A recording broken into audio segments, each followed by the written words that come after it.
Alléluia les amis, bonjour, bonsoir. Ça dépend de la ville où vous me suivez et à l'heure où vous recevez, où vous regardez ces vidéos, vous suivez ces messages. J'espère que vous allez bien, moins en forme, comme nous est. Que Dieu soit béni, Dieu soit glorifié.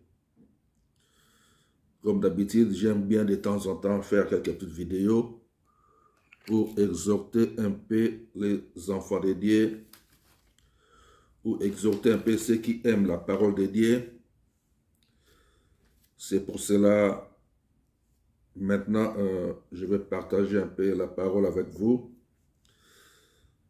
Je vais essayer un peu d'expliquer un peu sur ce qui est des combats spirituels, mais je ne vais pas aller en détail, ou je ne vais pas vraiment trop parler, juste épingler un peu quelques points pour aider ceux qui aiment bien la spiritualité surtout, pour aider un peu aussi beaucoup de chrétiens,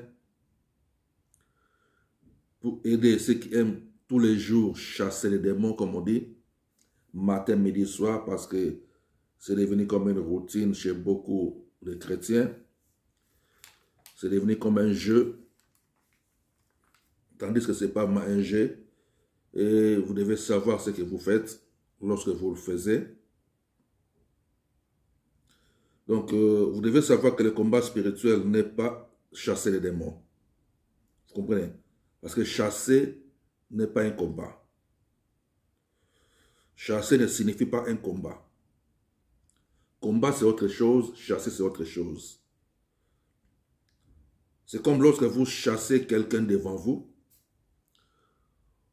ou vous chassez un animal devant vous. Cela ne veut pas dire que vous combattez cette personne.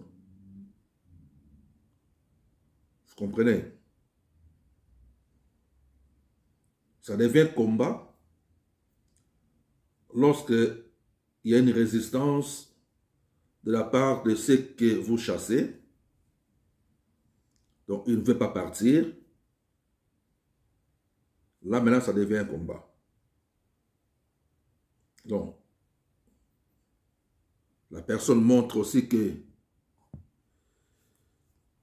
il peut résister. Donc, lorsque vous chassez soit une personne ou soit un animal devant vous et que la personne résiste, là, ça peut devenir un combat contre vous, ou vous contre la personne ou l'animal que vous chassez. Mais la Bible dit que nous sommes, je parle vraiment de ceux qui croient à la parole de la Bible, aux croyants qu'on appelle les chrétiens. Il y a beaucoup de choses que vous devez souvent retenir dans vos têtes lorsque vous vous engagez à faire des pas ou à faire des choses parce que vous vous dites être chrétien et que c'est votre droit, c'est votre devoir de le faire. Mais vous devez quand même savoir bien qui vous êtes et comment et pourquoi vous devez faire ce que vous faites là. Si vous avez vraiment des armes qu'il faut pour le faire, et si vous le faites vraiment comme il faut le faire, ou vous pensez simplement le fait de crier, c'est ça que vous appelez combat spirituel. Vous criez fort, vous lancez vos bras de gauche à droite, d'autres lancent même leurs pieds, d'autres prennent des fois quelque chose dans leurs mains. Vous voyez, ils font des gestes, croyant que non, ces gestes-là, c'est ça le combat. Non, ce n'est pas ça. Donc, le combat spirituel n'est pas chasser les démons, car chasser ne signifie pas combattre. Vous comprenez? Alors, la Bible nous parle dans Ephésiens chapitre 10, Ephésiens chapitre 6, Ephésiens chapitre 6, à partir du verset 10 à verset 17. Là, on nous parle, frère Paul, bien sûr, l'apôtre, nous parle des armes qu'il faut se revêtir. Il nous parle des armes qu'il faut se revêtir pour tenir ferme contre les risques du diable. Il ne nous dit pas de se revêtir pour combattre, mais pour tenir ferme contre les risques du diable. Car nous n'avons pas à combattre contre la chair et le sang, mais contre les esprits. Vous voyez, contre les esprits. Et les armes, nous devons nous revêtir, sont des armes spirituelles. Ce n'est pas prendre un bâton, ce n'est pas prendre quelque chose dans ta main, commencer à jouer avec ça, lancer tes mains de gauche à droite, en disant que non, tu es en train de combattre. Non, ce n'est pas ça. Donc, c'est revêtir des armes qu'il faut pour tenir ferme contre les ruses du diable, contre les ruses de l'ennemi du diable. Alors, pour dire que le diable ou l'ennemi, c'est juste un menteur, un manipulateur spirituel que tu dois résister. La Bible ne nous dit pas de lui combattre, mais de lui résister. Résistez fermement et il fuira loin de vous. Parce que sa mission, c'est toujours venir vers vous, venir vers nous pour nous distraire parce que c'est un menteur, un manipulateur. Il vient vers toi pour voir ce que tu fais. Lorsque tu fais quelque chose qui ne glorifie pas Dieu, automatiquement là, il en profite pour prendre possession ou pour rentrer dans ce que tu fais là et que ça devient bien pour toi. Donc c'est là maintenant, lui, il commence à te manipuler. Il y a des choses, des fois, on fait, on trouve ça normal, mais spirituellement, des fois, ce n'est pas normal. Comme j'aime toujours quelque chose qu'un pasteur aime souvent le dire, que beaucoup de chrétiens sont tellement occupés toute la journée et ils ne savent pas que non, ces occupations-là, c'est déjà devenu sous l'emprise de l'ennemi. Donc, vous avez déjà vous-même mis sous le contrôle de l'ennemi sans savoir que non, vous êtes déjà entre les mains de l'ennemi. Comment? Vous êtes tellement occupé à ne rien faire. Vous voyez ce que je veux dire? Il y a occupé et occupé. Vous êtes occupé à faire quelque chose pour la gloire de Dieu. Vous êtes occupé à travailler. Vous êtes occupé à aider les gens, mais occupé à ne rien faire. Cela veut dire que non, tu vas voir que non, tu passes toute la journée sans rien faire, mais tu es occupé. Comment? Tu vas te réveiller le matin, tu commences à regarder une vidéo qui va te prendre 1 heure ou 2 heures. Tu termines ça, tu prends une autre vidéo qui va te prendre 1 heure ou 2 heures. Tu vas commencer à parler au téléphone pendant toute 1 heure, de tout et de rien. Vous voyez, tout ça, ça te prend toute l'avant-midi. Et tu n'as rien fait d'importance. Tu n'as fait que regarder des films, hein? Tu n'as fait que parler avec les gens. Et l'après-midi, même routine. Et à la fin, tu vas monter encore au lit, tu vas dormir, tu vas te réveiller, tu vas manger et tu vas recommencer. Toujours même routine, sans rien faire. Et il y a des choses que tu devais soit faire et tu vas pousser ça toujours après, et une semaine, ça passe, 1 mois, 2 mois, toute une année, 2 ans et ainsi de suite. Et par après, tu verras que non, il y a des choses que tu devais faire il y a 10 ans passés, jusqu'à aujourd'hui, tu n'as pas encore fait, parce que tu es occupé à ne rien faire. Tu as soit la peur de commencer quelque chose, et cette peur-là, ça devient habitude. Tu as toujours peur, ok, je vais faire après. Ah, si je fais, si tu vois, tu mets toujours les si, et tu continues dans cette peur-là, et tu fais rien, et tu fais rien non plus, et tu continues comme ça. Et ça passe les jours, les semaines, les mois. C'est comme ça que l'ennemi, le diable, occupe les gens. À être occupé à ne rien faire. Vous voyez? Donc, des fois, tu vas à l'église, tu vas commencer à chasser les démons, comme les pasteurs disent, chasser les démons. Souvent, moi, je dis que non, la majorité, excusez-moi ce terme-là, moi, la majorité des pasteurs qui disent de chasser les démons tous les jours, ne connaissent pas grand-chose de la vie spirituelle. Vous comprenez pourquoi? Parce que chasser les démons, oui, c'est biblique. Marc chapitre 16, verset 17, nous dit le Seigneur Jésus de chasser les démons.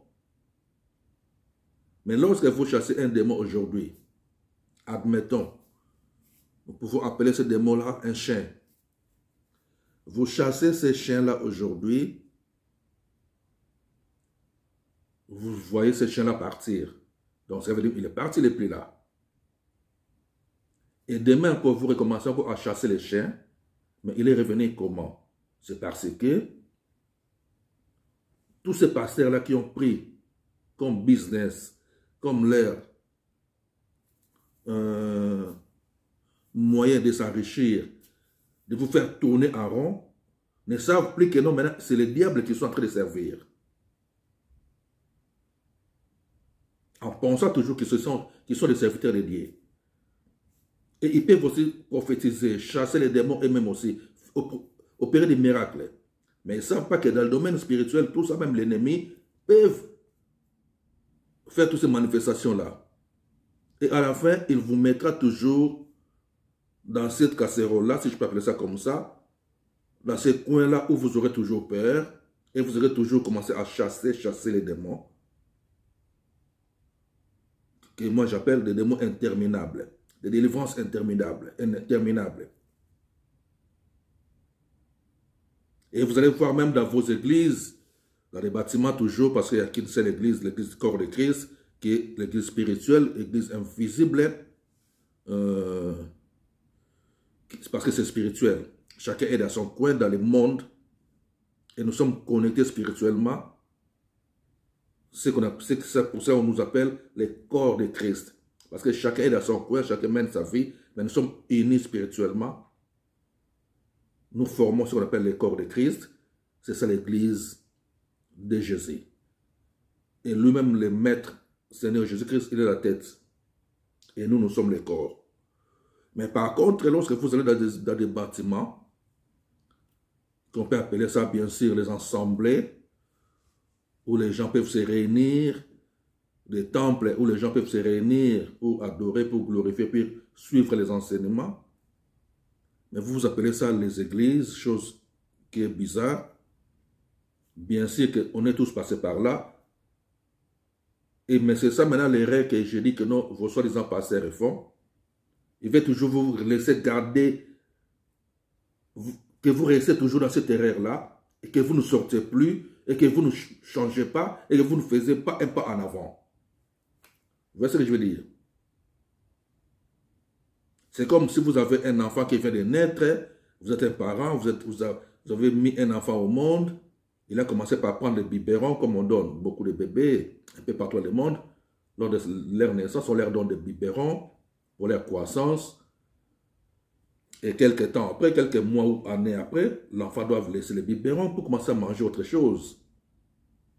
Vous voyez? Mais maintenant, vos pasteurs là sont des gens de parents où il fait que vous restez toujours à boire du lait. Vous restez toujours dans les biberons là toute votre vie. Donc, ils ne veulent pas vous donner autre enseignement. Ils ne veulent pas que vous puissiez faire un pas de plus de la spiritualité. Or, c'est ça la mission de ceux qui travaillent pour les maîtres. La mission de ceux qui travaillent pour Dieu. C'est d'aider les autres à faire un pas de plus. Selon je pense, Ephésiens, oui, chapitre 11. Sorry, Ephésiens chapitre 4. Parce que je n'aime pas trop retenir les versets dans ma tête parce que ce n'est pas ça. Mon rôle de retenir les versets, il est écrit là, non. Moi, je suis plus attaché dans le domaine spirituel. Donc, c'est Ephésiens chapitre 4, le verset 13. Oui, je pense que c'est ça. Ephésiens chapitre 4, verset 13. Que nous devons tous parvenir à l'unité de l'esprit. Nous devons tous devenir comme lui. Alors, pour devenir comme lui, nous devons chercher à faire ces pas-là. Comme Paul disait quelque part, et soyez mes imitateurs, imitez comment lui il marche, comment lui il fonctionne. Alors, il fonctionnait comment? Il avait dit que non, ce n'est plus moi qui vis, c'est Christ qui vit en moi. Comment un homme peut dire que non, ce n'est plus moi qui vis, c'est Christ qui vit en moi? En d'autres termes, hein, tous ses envies, tous ses besoins, il a mis ça de côté. Il n'avait aucune envie. Alors, quelqu'un qui n'a plus d'envie, il est considéré comme quelqu'un qui est déjà mort. Alors, quelqu'un qui est déjà mort, ce n'est plus lui qui vit. C'est maintenant une autre personne qui vit en lui. Comment une autre personne qui peut vivre en lui pendant que lui, il est vivant? Donc, vous voyez le corps, c'est son corps, mais l'esprit, c'est maintenant l'esprit du maître qui vivait en lui. Donc, il avait plus mis l'esprit du maître devant que son propre esprit. En d'autres termes, vous pouvez m'insulter, donc moi, je suis déjà mort. Vous pouvez me taper, me gifler, moi, je suis déjà mort. Mais ces corps-là, que vous voyez, vivent ou fonctionnent maintenant que pour l'esprit du maître qui est en moi. Comment le maître est en moi? Parce que la Bible dit que mon corps est devenu le temple de son esprit. Donc c'est son esprit maintenant qui fonctionne en moi, c'est son esprit maintenant qui travaille en moi. Donc je suis obligé de continuer à faire ce que le maître faisait. Et comme maintenant le maître physiquement est au ciel et dans le royaume du Créateur, maintenant mon physique maintenant continue avec son esprit. C'est comme ça que Paul fonctionnait et c'est comme ça qu'il a dit que nous soyons mes imitateurs. Vous ne pouvez pas être son imitateur en ayant toujours les envies des choses de ce monde, en ayant toujours les pensées ou les besoins des choses de ce monde. Celui qui est du monde s'attachera aux choses de ce monde, mais celui qui est d'en haut, celui qui est du royaume de Dieu, doit chercher toujours à se perfectionner, doit chercher toujours les choses d'en haut.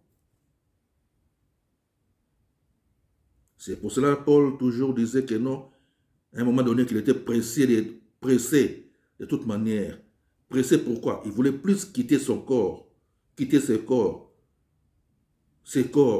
Parce que ce corps est attaché au péché, ce corps est attaché à ces planètes, ce corps est attaché à ces royaumes terrestres, ce corps est attaché aux choses de ce monde, mais son esprit est plus attaché au royaume de Dieu.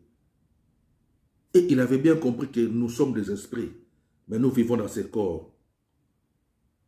Bien sûr, même si ces corps peuvent mourir aujourd'hui, c'est le corps qui meurt et non l'esprit. Donc l'esprit maintenant doit retourner chez le maître qu'il a servi. Si tu étais attaché à Dieu, ton esprit montera vers Dieu. Si tu étais attaché aux choses de ce monde, ton esprit ira vers l'ennemi. Vous voyez ce que je veux dire? Et c'est comme ça les choses fonctionnent dans ce monde. Et c'est pour cela que nous devons savoir, comme je dis, que les combats spirituels est mal enseigné par des gens qui l'enseignent presque matin, midi, soir. Pourquoi c'est mal enseigné? Parce que ils parlent très bien. J'aime bien souvent suivre aussi beaucoup de serviteurs qui enseignent sur cette histoire de combat spirituel.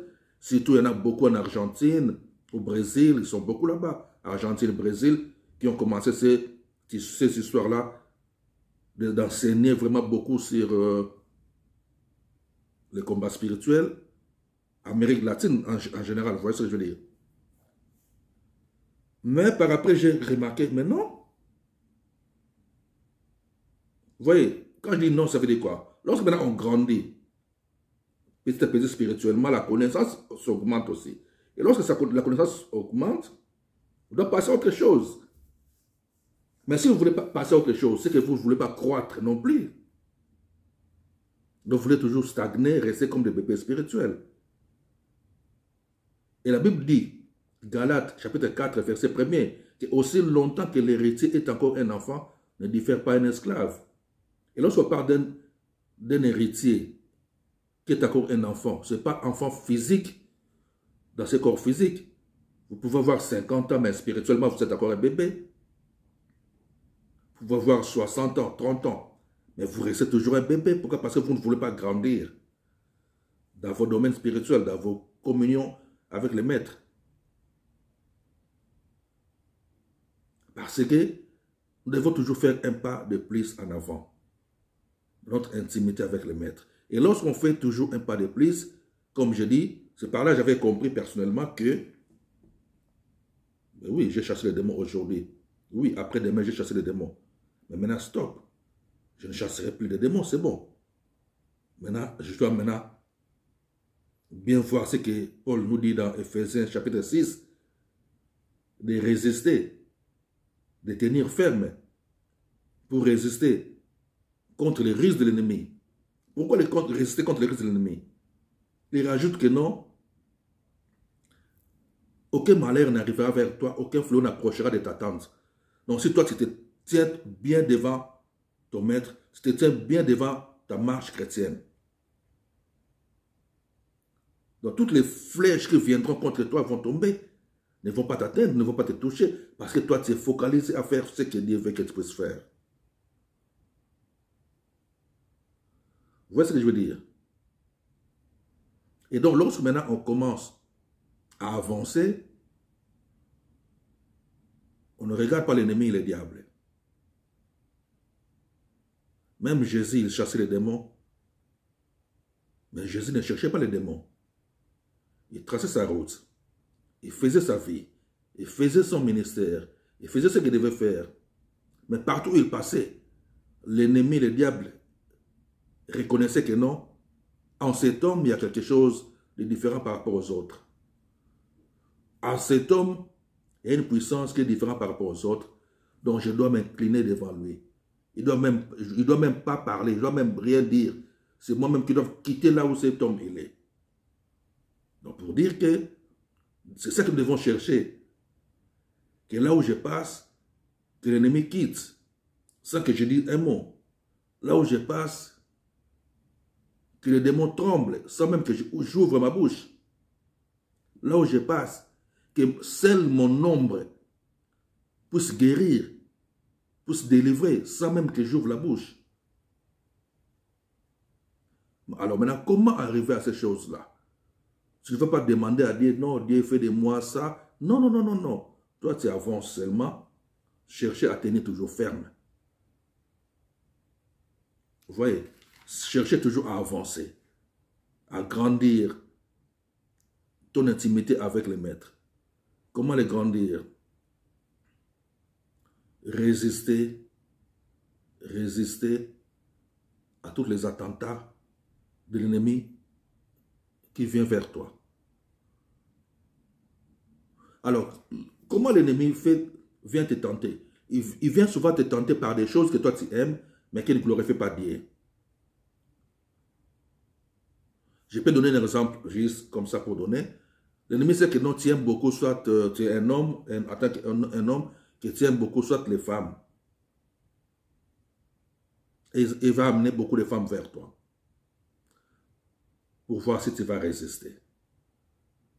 Et maintenant, lorsque tu te tiens ferme devant la parole de Dieu, devant ta communion avec les maîtres, les femmes peuvent être là devant toi, ça ne te dérange pas, ça ne te dit rien du tout, parce que tu as déjà une femme déjà. Soit tu n'as pas une femme, mais ce n'est pas ça le moment pour toi de toucher à une femme, et tu continues toujours ta marche avec le Seigneur. Tu fais ce qu'il faut faire. Vous voyez? Vous pouvez être aussi peut-être une femme, soit vous avez besoin de se marier, vous ne savez pas peut-être avec qui, et c'est là où l'ennemi aussi, le diable, peuvent amener beaucoup des hommes vers toi,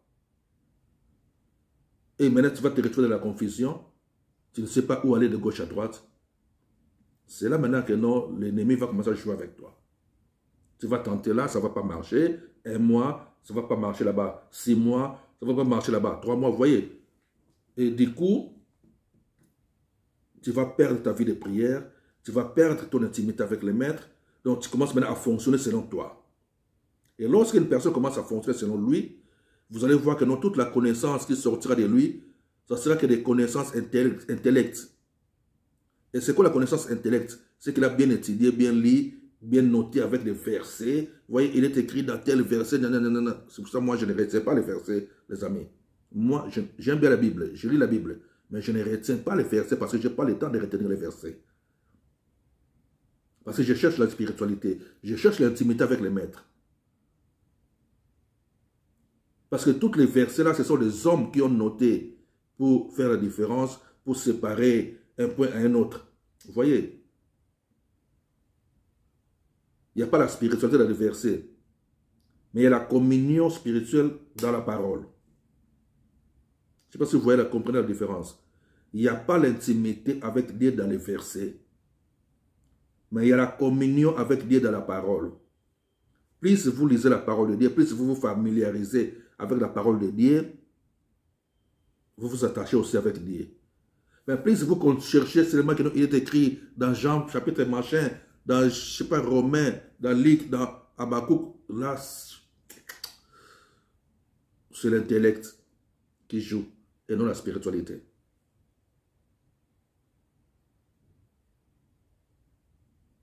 Si vous voulez que la spiritualité joue dans votre vie, laissez-vous être emporté par les esprits. Parce qu'au royaume de Dieu, il y a des myriades d'esprits qui entourent le trône de Dieu, qui vivent dans le royaume de Dieu. Et tous ces myriades d'esprits-là, il y en a ceux qui font ce qu'on appelle des navettes, de remonter et descendre, remonter et descendre.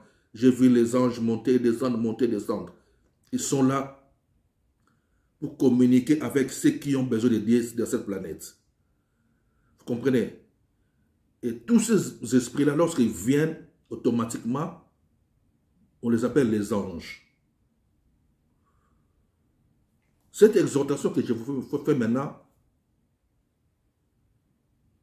c'est devenu comment? Juste tout à l'heure là, j'étais en train de regarder un prêtre, j'ai oublié son nom, j'ai d'abord regardé, d'abord j'ai commencé par regarder un prêtre catholique qui est à Lyon là-bas, je pense qu'il est où il est à Lyon, je ne connais pas sa vie, parce que ce sont des vidéos qui datent de 2017, 2016, mais j'avais commencé par regarder un prêtre qui exhortait, bien assis, là il explique des choses.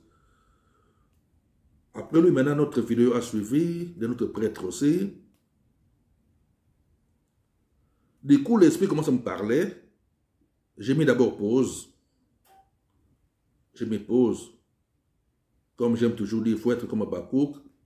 Même quand tu travailles, même quand tu fais quelque chose, même quand tu dors, en tant qu'un enfant de Dieu, il faut toujours avoir des stylos avec toi, des carnets, des notes, ta Bible et tout ça. J'ai pris quelques feuilles devant moi.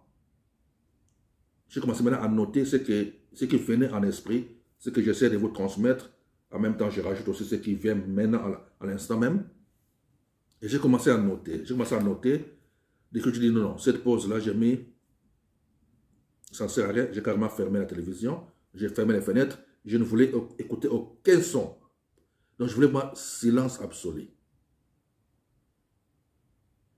Je commence à noter, jusqu'à la fin, j'ai fini.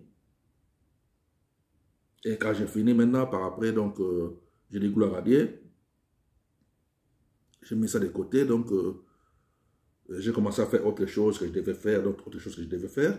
Et lorsque maintenant j'ai fini ce que j'avais à faire, je dis, pourquoi pas maintenant partager ce que l'Esprit m'a dit maintenant, ce que l'Esprit m'a transmis maintenant, ce que j'ai noté maintenant, pourquoi pas partager ça avec vous. Vous voyez? Donc, pour dire que nous, en tant qu'un enfant de Dieu, nous sommes toujours en communion avec les esprits.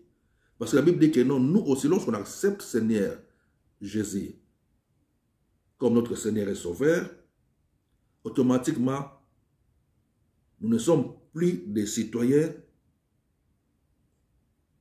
de ce monde. Nous devenons automatiquement des citoyens du royaume céleste, royaume de Dieu, parce qu'il y a beaucoup de royaumes spirituels. Vous pouvez voir dans mes vidéos, trouver quelques vidéos où j'ai déjà parlé un peu. Je continue toujours un peu de temps en temps à faire des vidéos, mais j'aime pas trop. Pourquoi? Parce que je préfère mettre tout dans un livre que j'ai déjà commencé il y a longtemps. Et nous sommes des citoyens célestes. Nous vivons dans ce monde comme ambassadeurs pour Christ. Ça, c'est la 2 Corinthiens.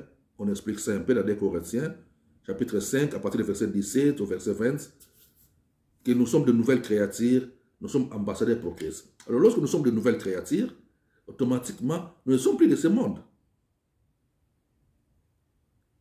Et dans Romains chapitre 8, verset 1er, on nous dit aussi que non, il n'y a pas de condamnation pour nous. Alors lorsque la Bible dit que non, il n'y a pas de condamnation pour nous, pourquoi toi tu veux croire à quelqu'un qui te dit que non, tu es condamné? C'est ça que je ne comprends pas. Donc c'est que toi tu n'es pas encore chrétien. Ou tu n'as pas encore accepté le Seigneur Jésus-Christ dans ta vie. Et maintenant, tous ces pasteurs-là qui travaillent pour l'ennemi, le diable, sans en être conscient, lorsque tu les expliques que non, la Bible dit que je suis en Christ, je suis une nouvelle créature, la Bible dit que non, celui qui est en Christ, il n'y a pas de condamnation pour lui, il va te dire non, tu vois, tes parents, tes grands-parents, ils ont... Non, les gars, s'il vous plaît, arrêtez un peu. Arrêtez un peu. Arrêtez un peu de modifier la parole.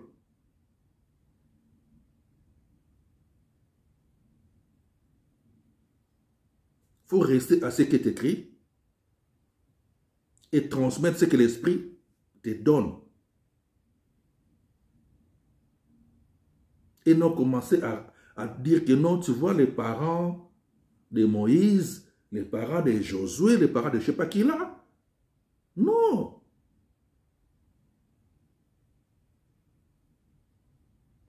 Nous sommes maintenant des enfants de Dieu. Ce n'est pas après, c'est maintenant. Nous sommes libérés maintenant, pas après. Nous sommes libérés maintenant. Lorsqu'une personne accepte, il est libéré automatiquement, maintenant. Lorsqu'une personne accepte Jésus-Christ comme Seigneur et Sauveur, automatiquement il est libéré. Tous les liens sont tombés. Et par là, maintenant, vous pouvez enseigner la personne de ne pas retourner en son ancienne vie. C'est là où maintenant il y a les problèmes. Peut-être que non, si une personne commence à retourner dans son ancienne vie, là où automatiquement il retourne dans les camps de l'ennemi. C'est là maintenant où il y a les combats appelés combat de la foi. Et non combattre contre l'ennemi.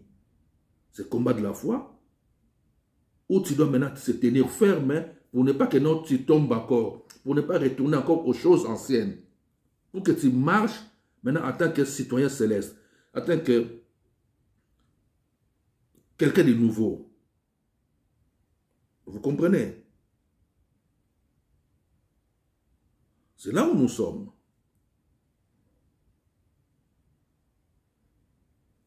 Je vais vous dire une chose et je vais lire des choses que j'ai notées tout à l'heure là. Mais je vais d'abord dire une chose.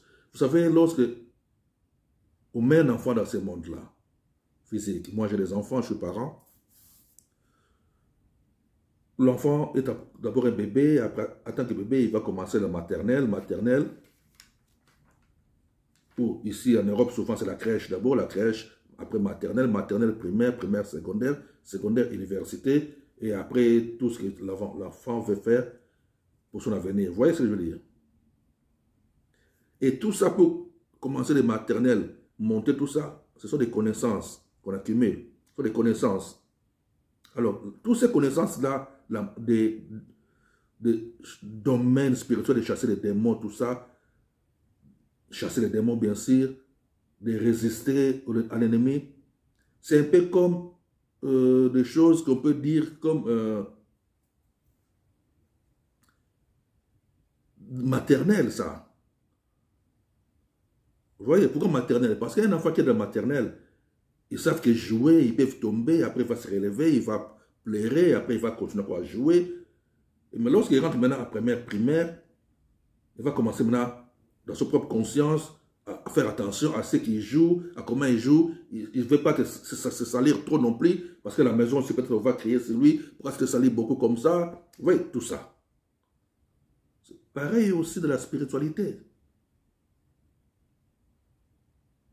Lorsque tu viens en Christ, on te parle, oui, bien sûr, il faut chasser les démons, machin, tout ça, tu vas chasser, puis après maintenant, ok, maintenant, ces histoires de démons là, c'est fini, maintenant, c'est ta vie, maintenant, il faut tenir ferme, il faut arrêter de faire ce que tu faisais avant, il faut arrêter de faire ça. Il faut maintenant fonctionner comme ça. Et tu fais un pas de plus. Et par après, tu vas voir aussi que quand tu commences encore à avancer, après tu verras que on te dit que non, tu peux lire que la Bible. Il y a des autres livres spirituels, mais il ne faut pas lire ça parce que ce n'est pas bien pour toi. Il faut lire que la Bible pour ton avancement, pour avoir la connaissance. Oui, gloire à Dieu. Et les nouveaux chrétiens vont avancer dans ce monde-là. Mais par après, lorsque tu montes, on peut dire genre secondaire, là maintenant tu verras que non, à part la Bible, tu peux lire aussi d'autres livres pour t'aider aussi à avoir plus de connaissances, pour avancer. C'est ce que je veux dire. Et tu avances, et tu montes.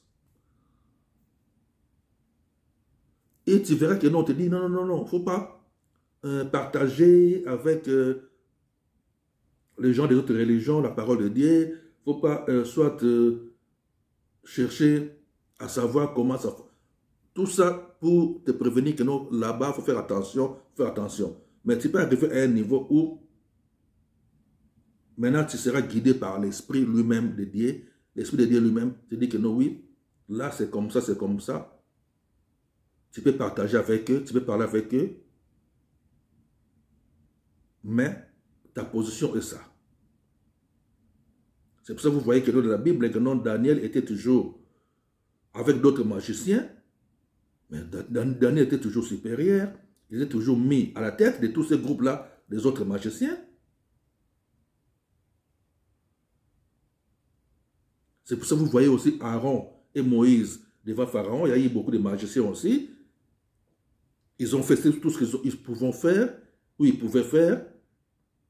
Vous voyez, donc, et Moïse et Aaron, ils avaient toujours démontré que non, c'est notre Dieu qui est le plus grand. C'est comme ça. Alors, pour démontrer que ton Dieu est plus grand, ce n'est pas par la bouche que tu dois dire qu'il est grand. Non, c'est par ta façon de vivre. C'est par ton comportement. C'est que tu démontres en esprit et en vérité. Tu ne peux pas être là, tu es méchant, monsieur, une méchante madame, quelqu'un qui insulte, quelqu'un qui fait des choses mauvaises, et après tu dis que non, moi je vais avoir des dieux. Non, ce n'est pas ça. Parce que la Bible dit que nous sommes environnés d'une si grande nuée de témoins. Et lorsque la Bible dit que nous sommes environnés d'une si grande nuée de témoins, ces témoins-là sont d'abord les gens qui sont tout autour de là où nous vivons, de là où nous travaillons, de là où des endroits où nous avons l'habitude de fréquenter, et de la spiritualité aussi. Nous sommes environnés aussi spirituellement par les esprits qui sont pour la gloire de Dieu, qui sont pour le royaume de Dieu, et les autres esprits qui sont pour l'ennemi, parce qu'il y a plusieurs royaumes de la spiritualité. Il y a le royaume de Dieu, le Créateur, il y a aussi le royaume de l'ennemi, le diable. Vous voyez tout ça. Alors maintenant, comme nous sommes environnés, vous devez savoir que non, dans les domaines spirituels, tout est ouvert, il n'y a rien qui est caché. Je peux me mettre ici dans un coin que vous ne me voyez pas en train de faire des bêtises, mais les esprits sont en train de me voir. Les esprits sont en train de me voir. Même si moi je ne les vois pas, mais ils me voient. Moi j'ai un corps physique, mais eux ils n'ont pas de corps physique. Ils ont ce qu'on appelle la théophanie. Théophanie, ce sont des corps invisibles. Ça peut devenir visible dans tes yeux si tu montes vraiment dans un niveau plus avancé dans le domaine spirituel. Là, tes yeux spirituels peuvent commencer à s'ouvrir et voir maintenant que non, dans ce monde, il y a des myriades et des myriades des êtres spirituels qui n'ont pas de corps, qui sont plus nombreux que nous qui vivons sur cette planète. Vous voyez ce que je veux dire? Ok, je vais continuer un peu de lire ce que j'avais noté. Sinon, je vais aller seulement comme ça dans cet élan-là, sans utiliser ce que j'avais noté. Bref, je disais que non, dans Ephésiens chapitre 6, verset 10 à 17, la Bible nous parle des armes qu'il faut se revêtir pour tenir ferme contre les ruses du diable. Pour dire que le diable ou l'ennemi, c'est juste un menteur un manipulateur spirituel que tu dois résister. Donc tu dois résister l'ennemi, le diable, parce que c'est lui, il n'est qu'un manipulateur spirituel. Il peut venir te manipuler, te pousser à des choses qui te fera plaisir, mais qui va te perdre ta présence devant notre Dieu. Et pour résister, tu dois être ferme dans ce que tu fais et dans ce que tu dis. Que ton oui soit oui et que ton non soit non. Mais tout ça doit être en accord avec la volonté de notre Dieu. Pour dire que le combat spirituel, c'est le bon combat de la foi. Ce qui veut dire que tu dois te familiariser avec la parole de Dieu et le reste, c'est les êtres spirituels qui font leur travail.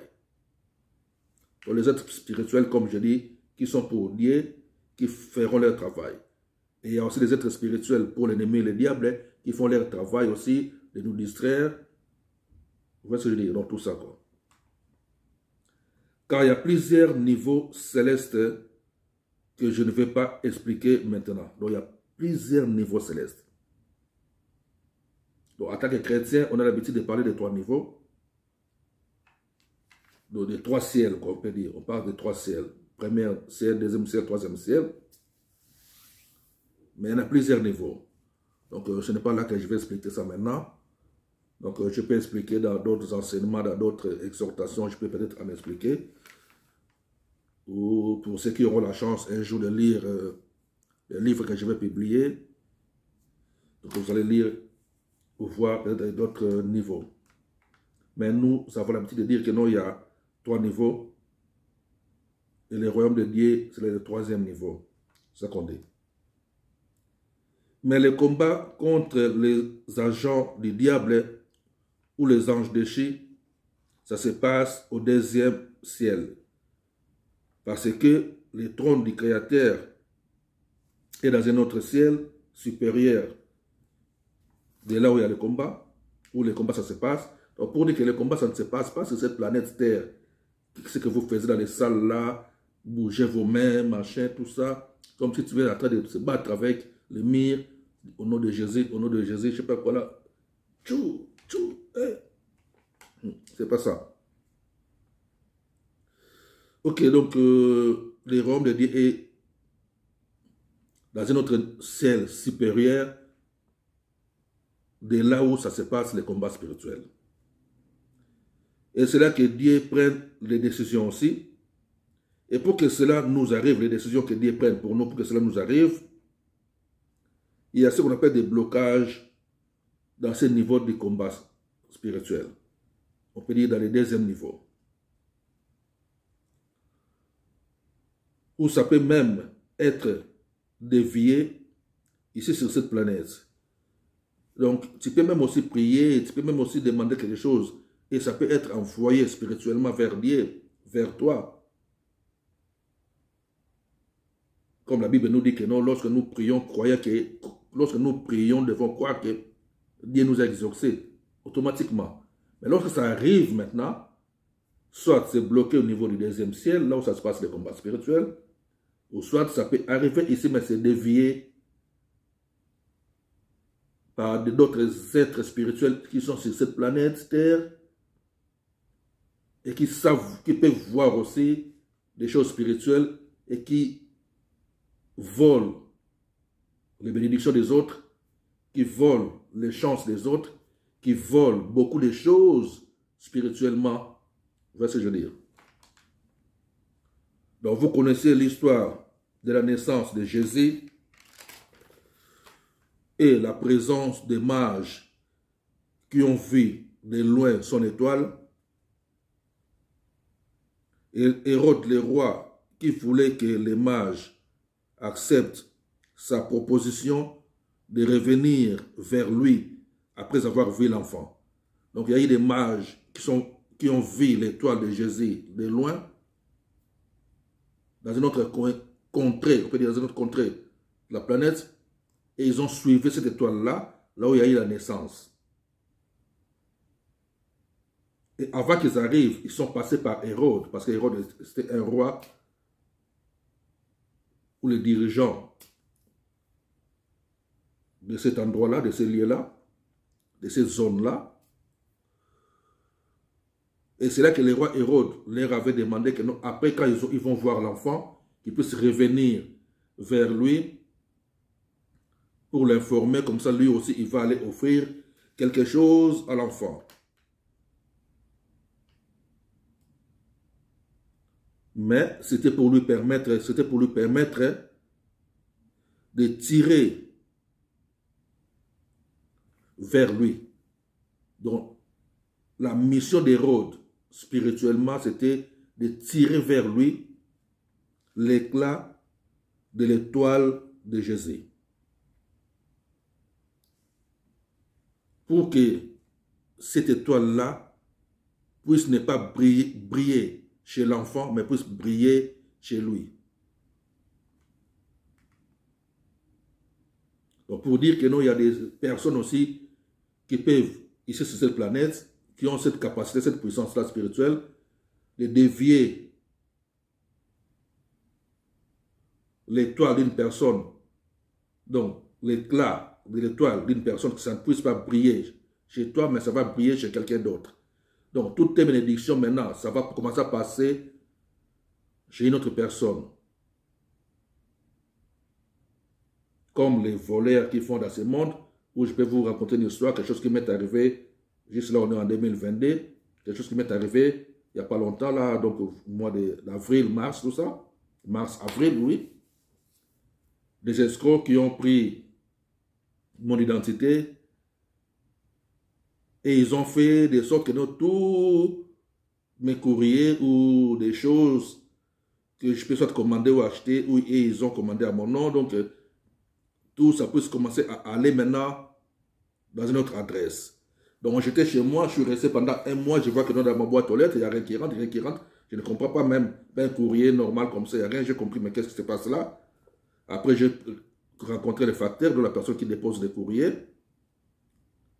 Je lui ai dit, mon frère, qu'est-ce qui se passe là? Je ne comprends pas, ça fait un mois, je ne reçois pas de courrier, qu'est-ce qui se passe? Et le monsieur, il a vérifié dans leur système là, de travail. Il a dit, oui, mon frère, bon, j'ai vu que non, tes courriers, ça a été demandé à partir de telle date, ça doit être envoyé dans une autre adresse, dans une autre commune. Vous voyez? Donc, quelqu'un d'autre, il prend ton étoile, il prend tous tes biens, ce qui est à toi, qui vient d'en haut, qui vient de chez Dieu, du Créateur, ce que Dieu envoie pour toi. Quelqu'un peut être là maintenant, il va dévier ça, ça va commencer à aller soit chez son enfant, soit chez lui-même, ou soit chez son client, parce que lui c'est un magicien. Oui, c'est un peu des histoires comme ça, donc... mais ce sont des enseignements où j'aime pas vraiment trop en parler, donc c'est juste, je peux vous faire comprendre et on avance, comme on dit chez nous, tous les cas. On passe à autre chose. Parce qu'il y a des grandes choses à comprendre dans la spiritualité, pas juste des petits trucs comme ça qu'on doit expliquer pendant un mois ou 2 mois, puis c'est fini. Quand je dis expliquer un mois ou 2 mois, ça veut dire quoi? Je donne l'exemple. Si j'ai devant moi 5 personnes ou 10 personnes, que je dois les expliquer la parole de Dieu. Je dis bien, si j'ai devant moi 5 ou 10 personnes, que je dois expliquer la parole de Dieu. Donc, je dois commencer par cette basique-là, la base-là. Comme on dit, Kirdam, les aider d'abord à quitter le système des choses, le système de ce monde, les faire comprendre aussi que non, il faut faire des jeûnes et prières pour se libérer des choses de ce monde pendant 2 semaines, 3 semaines, 1 mois, et puis c'est fini. On passe à autre chose. Maintenant, on va passer à la marche chrétienne. Comment fonctionner en tant que chrétien, comment vivre en tant que chrétien. Ça peut prendre aussi quelques mois, c'est fini. Et après, maintenant, on va monter autre chose. Vous comprenez? Dans mon enfance, j'ai eu à faire le judo. Lorsqu'on va dans le judo, on est débutant ceinture blanche. Et lorsqu'on est ceinture blanche, après on va passer, un jour on passe à jaune. Jaune, on passe à vert. Vert, on passe à bleu. Bleu. Non, jaune, orange, orange, vert. vert, bleu, bleu, marron, puis noir. Mais tous ces ceintures-là, tu dois passer par les compétitions pour gagner ces ceintures-là. Vous voyez? Donc, tu démontres vraiment que non, oui, maintenant, je peux accéder à ce niveau. Même ceux qui vont dans l'armée aussi, les vrais combattants de l'armée, les vrais militaires, ils savent que non, on est caporal, après on monte adjudant, je ne sais pas quoi, la major, tout ça, c'est des compétitions et puis des pratiques et théories, toutes ces choses-là, qui permettent que non, tu as bien travaillé, tu as bien gagné ta ceinture, on peut dire comme ça, je ne sais pas. Tu as bien mérité ta grade, tu montes à un autre niveau supérieur. Et après, par après, comme on dit maintenant chez ceux qui travaillent dans les francs-maçons, on peut dire ça comme ça, lorsqu'on passe maintenant dans le niveau des noirs, là on peut dire, on passe maintenant dans les premières dames, deuxième dame, donc on passe maintenant dans le niveau des maîtres, ainsi de suite, premier niveau, deuxième niveau, degré, tous ces bazars-là, vous voyez ce que je veux dire? C'est comme ça partout, dans toute la spiritualité, c'est comme ça. Maintenant, pour ce qui est des chrétiens, la Bible dit que non, beaucoup ils ont la connaissance, ils connaissent vos serviteurs là, vos pasteurs là, mais ils cachent la vérité. Il veut que vous restez toujours stagné à un niveau où on vous dit aujourd'hui on va chasser des démons de célibat. Vous allez chasser. Vous terminez demain, maintenant c'est le démon de Goliath. Aujourd'hui, Goliath va tomber. C'est fini. Après demain, vous allez revenir, on vous parle, Jéricho va tomber. Après Jéricho, quoi encore qui va tomber là? Je ne sais pas, vous-même vous connaissez vos noms là. Et après vous recommencez encore. Jéricho. Goliath. On va donner notre Isaac.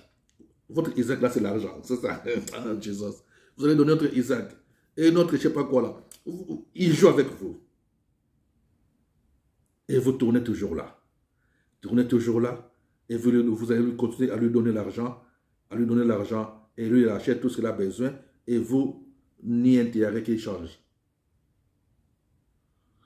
Ok, bref. Donc, c'est ça. J'étais où là?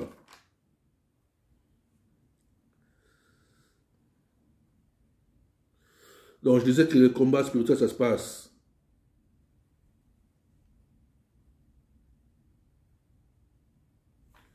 dans le deuxième niveau. Ok, que Hérode voulait que les mages puissent revenir vers lui, parce que lui, il voulait maintenant dévier l'éclat de l'étoile, c'était comme on dit en bref l'étoile de notre Maître Seigneur, pour que ça passe, ça puisse briller chez lui. Ou ça pouvait briller chez son enfant, ou ça pouvait briller chez lui, comme je dis que non, beaucoup de gens peuvent prendre ton étoile et transmettre ça chez quelqu'un d'autre. Donc c'est comme ça. Donc vous connaissez aussi l'histoire de la prière de Daniel. Parce que là je dis que non, les combats spirituels ne se passent pas sur cette planète. Ici vous allez chasser les démons, une fois, deux fois, trois fois, si les démons, vous sentez que non, il y a un démon, il faut chasser. Mais après maintenant, si vous commencez à vous tenir ferme et à avancer dans votre intimité avec les maîtres, vous n'allez plus chasser. C'est le démon qui va maintenant commencer à fuir votre présence. C'est le démon qui va commencer maintenant à fuir votre présence parce qu'ils savent que non, vous transportez la présence de Dieu en vous. Que vous êtes revêtis de la gloire de Dieu. Vous comprenez? Donc votre aura, c'est la présence de Dieu. Donc c'est l'ennemi qui va commencer à fuir votre présence et non le contraire. Donc vous connaissez aussi l'histoire de la prière de Daniel, chapitre 10, que l'homme Daniel avait pris la décision de commencer un programme de prière non-stop, comme j'appelle ça, une prière non-stop. Donc un programme de jeûne et prière non-stop. Ce n'était pas un jeûne de 21 jours. Donc Daniel n'avait pas fait un jeûne de 21 jours, mais un programme non-stop. La Bible dit qu'après 3 semaines, il y a un ange qui était venu parler avec lui.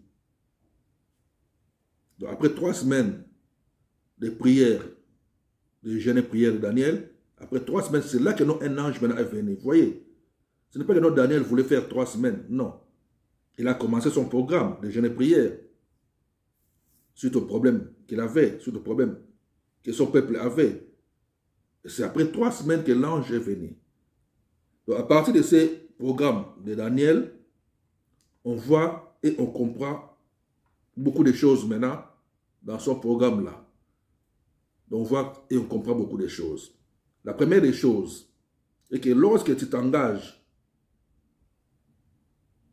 sérieusement dans ta vie de jeûne et de prière,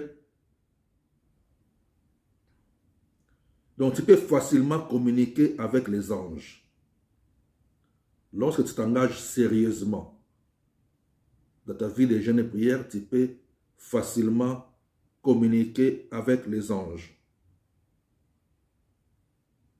Deuxièmement, nous voyons aussi que le combat spirituel existe bien sûr.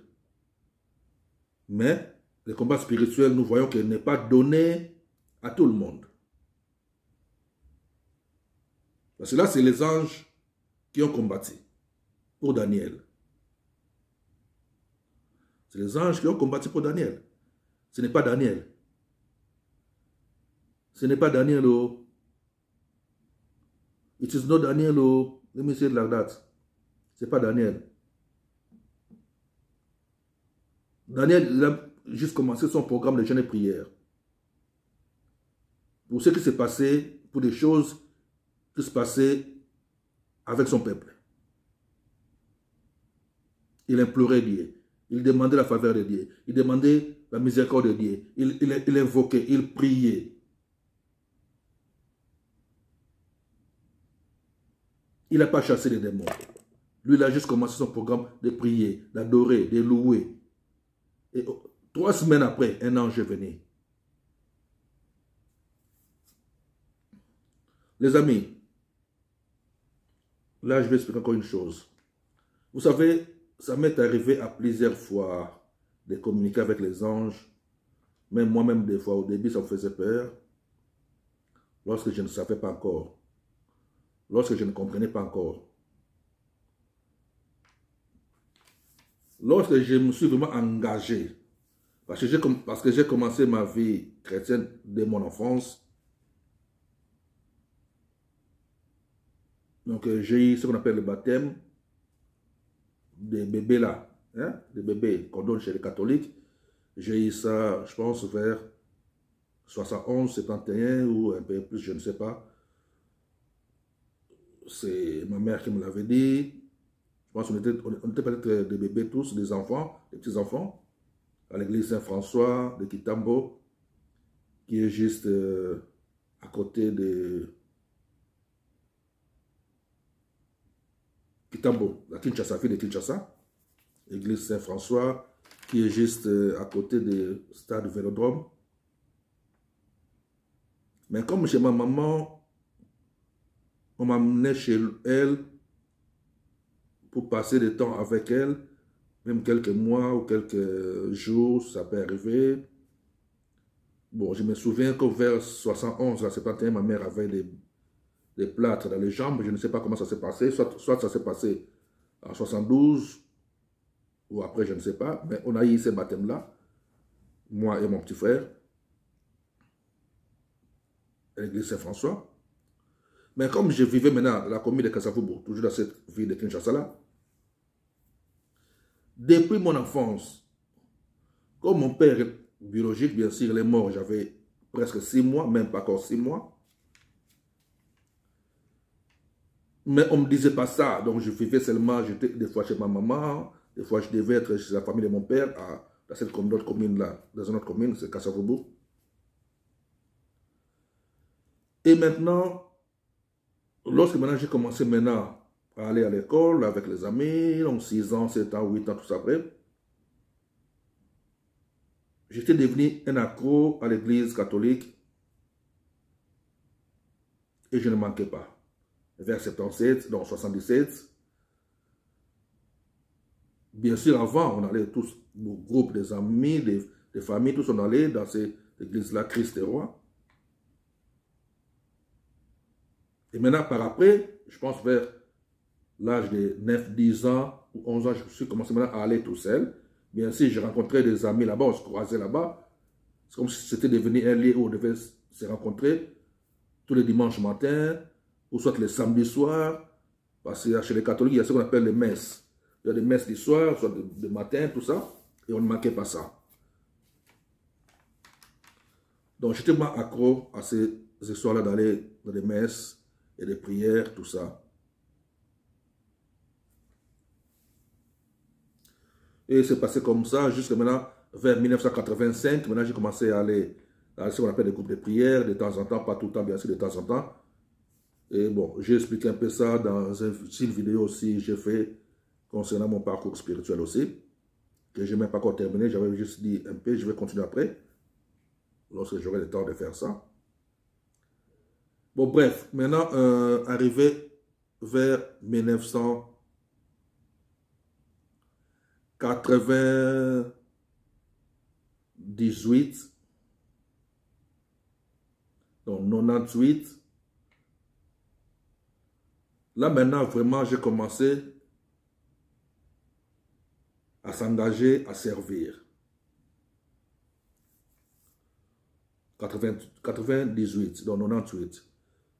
Je me suis engagé vraiment à servir, à être dans des groupes de prière, groupes de délivrance, groupes d'intercession, tous ces groupes-là qu'on fait dans les églises. Je commençais vraiment à rentrer dans tous ces groupes-là. Maintenant, à part les programmes de prière qu'on avait souvent dans les églises, tout ça, et comme j'habitais tout seul aussi, donc chez ma mère était dans une grande maison, elle était devant, moi j'étais derrière, il y avait beaucoup de chambres libres, d'espace, tout ça. Je vais de temps en temps aussi appeler les amis, on faisait des nuits de prière, tout ça. Et à part ça, moi-même aussi, je faisais souvent des nuits de prière, je vivais que dans ça. Donc, on avait des programmes, on allait évangéliser de gauche à droite, on faisait des programmes là, dans les églises pour recevoir des gens, pour prier pour les gens. Et lorsque maintenant je restais tout seul chez moi, je priais. Et souvent, des fois, il y avait des êtres qui m'apparaissaient et ça me faisait peur. Des fois, on me touchait, je me réveillais comme ça, je ne voyais personne.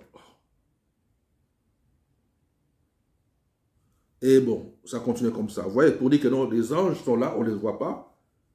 Mais on peut des fois les voir aussi. Si Dieu le veut, on peut le voir. Et plus on avance, plus on lit la parole, plus on s'attache à la parole, plus on comprend beaucoup de choses aussi de la parole. Et c'est là qui fait que non, on comprend que, oh, donc si ça arrivait à Daniel, donc ça peut m'arriver aussi. Donc si Daniel a communiqué avec les anges, donc moi aussi je peux communiquer avec les anges. Donc c'est là que j'ai dit que non, par là, je comprends que plus Daniel s'attachait dans son intimité avec Dieu, ça ouvre maintenant l'occasion pour lui de communiquer facilement avec les anges, qu'un ange est venu parler avec lui. Vous voyez? Donc, quand tu t'engages sérieusement dans ta vie de jeûne et prière, tu peux facilement communiquer avec les anges. Mais, ton cœur aussi, jeûne et prière, pas avoir de haine vis-à-vis des autres, pas avoir de colère vis-à-vis des autres, pas avoir des problèmes. Vous voyez ce que je veux dire? Il faut moi faire de sorte que notre Dieu est devenu Dieu. C'est par toi que Dieu parle, c'est par toi que Dieu vit, c'est par toi que Dieu voit le monde. Donc tu dois voir le monde comme Dieu le voit. Donc tu dois tout supporter, tout pardonner, et tu avances comme ça. Ce n'est pas ceux qui ont l'habitude de dire non, ah, moi quand j'étais moi. Non, non, non, non. Là tu es toujours cette personne-là. Quand tu es toujours cette personne-là. Mais lorsqu'on est devenu une nouvelle créature, on oublie le passé. Ce n'est pas quand j'étais, non. Je suis. Moi qui vous parle, combien de gens, des fois, m'ont fait du mal dans ce monde, et je passe. C'est comme ça qu'il faut passer. Avance, avancer. Mettre dans ta tête que non, ce corps va mourir un jour ou l'autre. courez de manière à remporter les prix. Quel prix de la vocation céleste? Que tu travailles bien pour Dieu. Travailler bien pour Dieu, cela ne veut pas dire que non, tu vas mettre un costume, cravate, que le monde voit que non, oui, oui, oui, avec ta grosse Bible, et que non, tu commences à lire 50 versets, comme on voit beaucoup de pasteurs, ils commencent les versets très... Bon, j'aime bien ça aussi, mais c'est pas ça. C'est pas ça qui ouvre les portes du royaume de Dieu pour toi. Tu peux gagner des millions, oui. Tu peux gagner des millions, bien sûr, oui. Mais est-ce que tu vas rentrer auprès du Père dans ce royaume? Ça, c'est un peu l'interrogation. Donc, fais seulement de sorte que ton cœur soit bien envers tout le monde. Et comme je dis que non, la communion, la vie de prière, le jeûne de prière, ça permet que tu puisses communiquer avec les anges. Et deuxième point que je vis aussi dans ces prières de Daniel, comme je dis, le combat spirituel existe bien sûr, mais ce n'est pas donné à tout le monde. Le combat spirituel existe, oui, existe, mais ce n'est pas donné à tout le monde parce que ce n'est pas sur cette planète que ça se passe. Ça se passe au deuxième ciel, là où il y a la guerre des anges qui est pour la gloire de Dieu et les anges déchus. Et les démons, on peut dire. Parce que ceux qui sont pour la gloire de Dieu ont combattu en faveur de Daniel et l'ennemi combat contre maintenant tout ce qui est bien, tout ce qui est pour le bien des enfants de Dieu. Vous comprenez? Donc vous pouvez lire Daniel chapitre 10, verset 2, verset 3, verset 12 à 14, où vous pouvez carrément prendre tout le chapitre 10. La Bible nous montre dans Marc chapitre 16, verset 17. Le Seigneur Jésus nous dit de chasser les démons. Il nous a dit de chasser les démons, mais il ne nous a pas dit de combattre les démons. Vous comprenez ce que je veux dire? Mais si nous pouvons, si nous poussons notre connaissance, on peut voir qu'il y a une catégorie de personnes qui peuvent combattre l'ennemi, les diables et les anges déchus. Si nous poussons notre connaissance dans la parole de Dieu, si nous montons encore dans notre intimité avec le Dieu, par là nous comprenons qu'il y a une catégorie de personnes qui peuvent combattre l'ennemi, qui peuvent combattre les royaumes de l'ennemi, qui peuvent combattre les démons. Et ce n'est pas donné à tout le monde. Vous comprenez? Et tu peux aussi devenir, ou tu peux aussi faire partie de ces catégories de gens-là qui peuvent combattre l'ennemi. Mais ce n'est pas vous tous qui rentrez dans votre salle-là que vous appelez l'église. Ce n'est pas vous tous qui ont ce pouvoir-là de combattre. Non. Vous avez reçu l'autorité de chasser. Oui, mais le nom de combattre. Mais tu peux aussi faire catégorie de ceux qui combattent. Pourquoi je dis que tu peux faire catégorie de ceux qui combattent?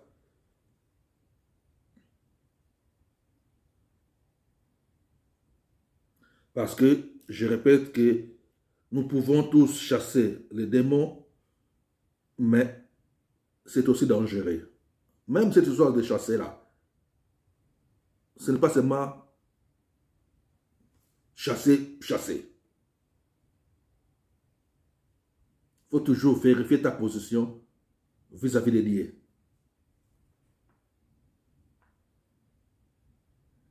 Mais combattre, tu dois vérifier, comme je dis, vérifier ton niveau d'intimité avec Dieu. Donc vous pouvez lire Livre des Actes des Apôtres, chapitre 19, verset 15. Actes des Apôtres, chapitre 19, verset 15. Vous voyez? Donc pour dire que non, il y avait eu un groupe de gens, on dit 7 fils de Séva, qui ont voulu chasser un démon, et la personne sur qui il y avait ce démon a commencé à les frapper. Et il les a posé cette question, où il les a dit que je connais Jésus et je sais qui est Paul. Vous voyez? Donc je connais Jésus et je sais qui est Paul, mais vous, qui êtes-vous? Pour dire que non, ce n'est pas donné à tout le monde de faire ce que vous faites là. Pour le faire, il faut que tu sois connu dans les sphères spirituelles. Tu dois être connu dans les domaines spirituels. Parce que chacun a son niveau. Chacun a son niveau. L'esprit méchant a dit, je connais Jésus et je sais qui est Paul, mais vous, qui êtes-vous? Parce que l'esprit méchant obéit aux voix de ceux qu'ils connaissent, aux voix des personnes qui savent que non, ils ont une intimité intense avec le Créateur. C'est comme un chien. Il y a des chiens où tu chasses, il part, mais si quelqu'un d'autre vient les chasser, il ne part pas. Et ils peuvent même te mordre, ils peuvent même sauter sur toi. C'est comme ça les démons. Vous comprenez? Donc, pour clôturer maintenant cette exhortation, je dirais ceci. Et vous pouvez voir dans les autres exhortations que j'ai déjà fait il y a longtemps. Il y a des autres que je vais encore faire bientôt là. Ça dépend seulement du temps.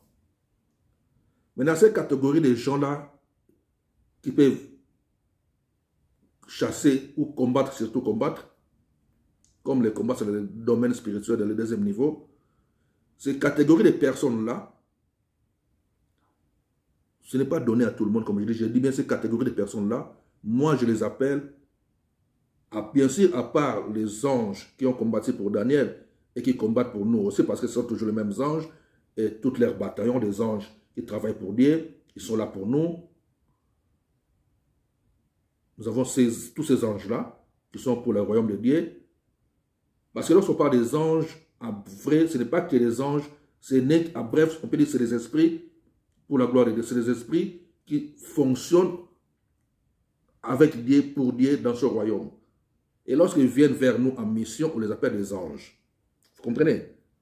Lorsqu'ils sont en mission chez nous, on les appelle les anges, mais ils ne sont que des esprits qui vivent au royaume de Dieu,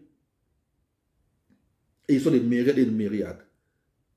Et parmi tous ces esprits-là, et ils ont bien sûr la capacité et le pouvoir de combattre, bien sûr pas et tous. C'est pour ça l'ange qui était venu vers Daniel, pour parler avec Daniel, lui il n'a pas combattu, mais il a dit que non, il y a Michael. Donc quand on dit Michael, c'est un archange, lui maintenant il est là avec toute son armée pour combattre. C'est parce que c'est sa mission. Comprenez? Alors maintenant, si on, comme je dis maintenant, dans cette catégorie-là, c'est que je dis que non, vous pouvez rentrer sur cette catégorie pour devenir des personnes qui peuvent faire ce travail-là, comme les démons avaient dit que non, je connais Jésus et je sais qui est Paul, mais vous qui êtes-vous? Donc vous pouvez rentrer, et lorsque vous allez rentrer dans cette catégorie-là, les démons diraient aussi que non, je connais Jésus et je vous connais aussi. Donc je peux partir.